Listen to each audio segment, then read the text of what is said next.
Hello, salut à tous et bienvenue pour cette petite review de Jonathan Joestar de chez Medicos tiré de l'univers Jojo. Alors comme vous pouvez voir, une petite boîte très singulière avec l'arrière proposant deux différentes vues sur la figurine, pareil sur les côtés et à l'avant une petite vitre montrant la figurine ainsi que les différents logos. Pour le contenu, vous trouvez un premier blister avec les différents jeux de main, la figurine avec une tête neutre, une seconde tête avec un visage d'attaque.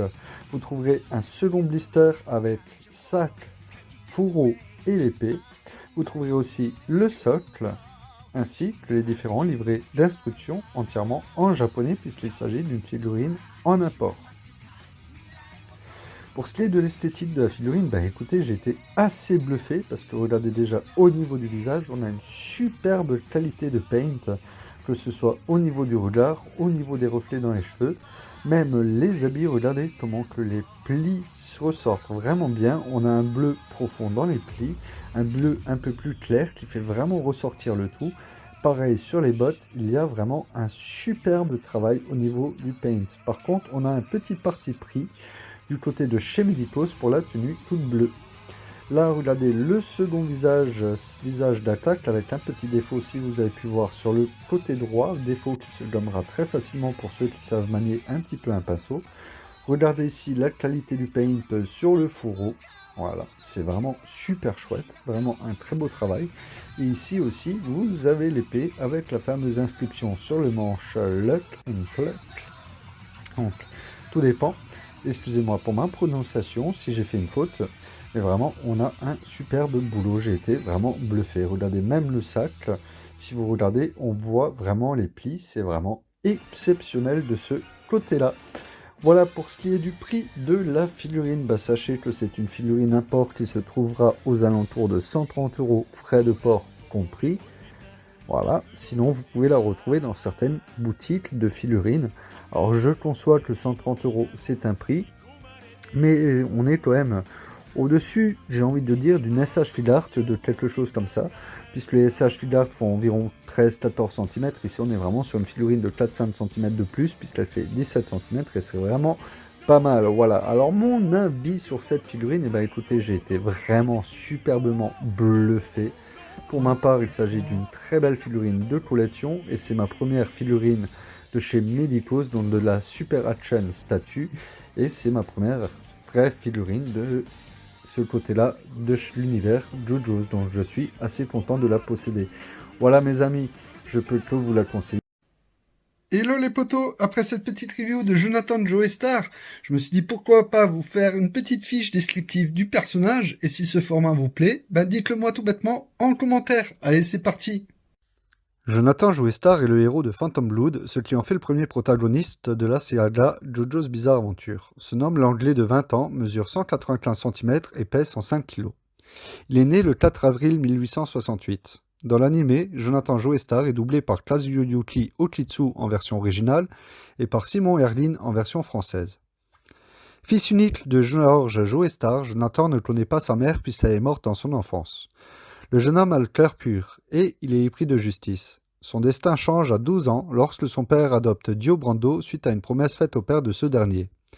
Dio va pourrir la vie de Jonathan et la famille Joestar de l'intérieur. Il va tuer Danny, le chien de Jonathan, et embrasser de force Irina Pendleton, la jeune fille dont le héros est amoureux. Jonathan finit par comprendre que Dio est derrière tous ces actes malveillants, et ivre de colère, il s'en prend à son frère adoptif. Âgé de 20 ans, Jonathan comprend que Dio souhaite obtenir l'héritage de la famille Joestar, et pour ce faire, il empoisonne peu à peu George, son père adoptif.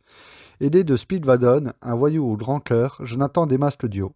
Mais ce dernier est devenu un vampire immortel grâce au mystérieux pouvoir du masque de pierre. Dans la bataille, George finit tout de même par mourir en sauvant son fils biologique. Afin de vaincre le vampire, le héros met le feu au manoir familial et y réchappe en piteux état.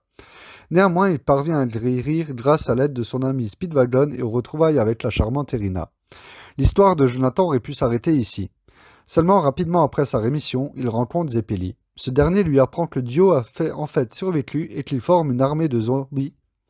Il initie ainsi Jonathan à Londres, le premier système de combat de JoJo's Bizarre Adventure, avant sur les stands ne fassent leur apparition dans la troisième partie. Cette discipline basée sur la respiration est censée vaincre le pouvoir du masque de pierre qui a transformé Dio en vampire. Ensemble, ils se mettent donc en route pour vaincre leur terrible adversaire et son armée de zombies. Au niveau de la descendance, Jonathan est le père de George, de Joestar, enfant qu'il a eu avec Irina. Lui-même a eu un fils, Joseph Joestar, le héros de la deuxième partie.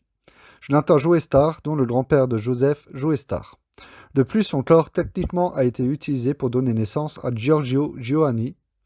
Giovanna, le protagonisme de la 5e partie, ainsi qu'à d'autres personnages que l'on découvrira dans le 6e arc narratif du manga. Voilà mes amis, ce sera tout pour Jonathan. Je vous dis donc à très bientôt. Sur ce, ciao ciao.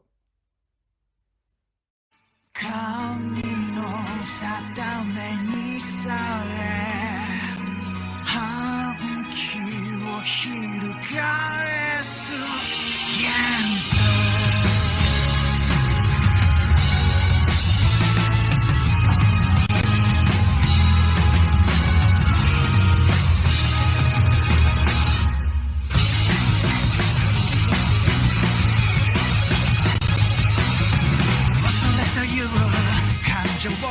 かき消すレイ悪魔に背くと違った日から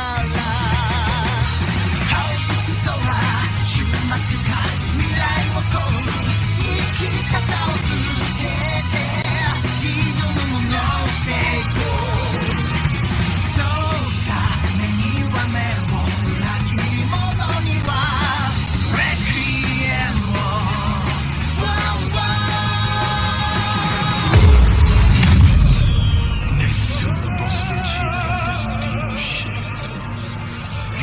Solo il risultato che voi sarete distrutti.